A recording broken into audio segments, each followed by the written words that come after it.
everyone, I'm Ethan with Awaken Catholic, and this is Awaken the Saint. Today we celebrate the feast of St. John Rigby, a man who joked in the face of death and became one of England's most memorable martyrs. John was born in 1570 near Lancashire, England. Few details of his early life are known to us. The story of the events leading up to his death, however, are not too different from the stories of many Catholic martyrs in England during that era. In the mid-1500s, there was a large movement toward Protestantism in England, and an equally strong backlash against those who remained faithful Catholics. Regulations became more and more anti-Catholic as the years went on, and by the time John was an adult, anyone who professed to being a Roman Catholic was treated as a traitor and a threat. In the first year of the 17th century, John was working as a steward in the household of Sir Edmund Huddleston, a prominent Protestant family. That didn't protect them from suspicion, though. Sir Edmund's daughter was suspected of recusancy, that is, the disloyalty to the Reformed Church of England.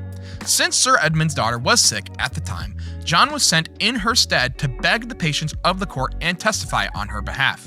What seemed like a simple task quickly became more complicated. One of the officials on the case had a vendetta against John and started asking about his faith.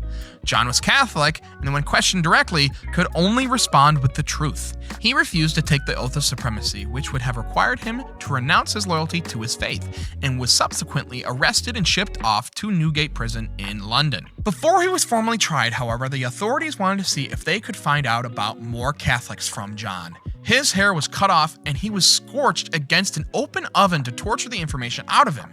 He gave up nothing, and more than that, was cheerful enough to pay the barber and laugh about the ordeal. Upon further investigation, the court discovered that John was far from a perfect Catholic.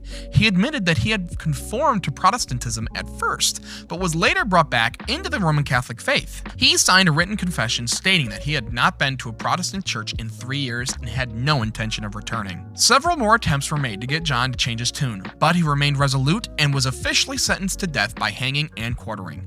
Despite the dire circumstances, he seemed all too happy to face his end. When the day of his execution came, he was asked some questions for documentation purposes, including whether or not he was married. He jokingly replied, "I am a bachelor, and more than that, I am a maid," playing off the fact that he worked as a steward. He was taken to the gallows, and after one more attempt to get him to betray other Catholics, brutally executed before the public.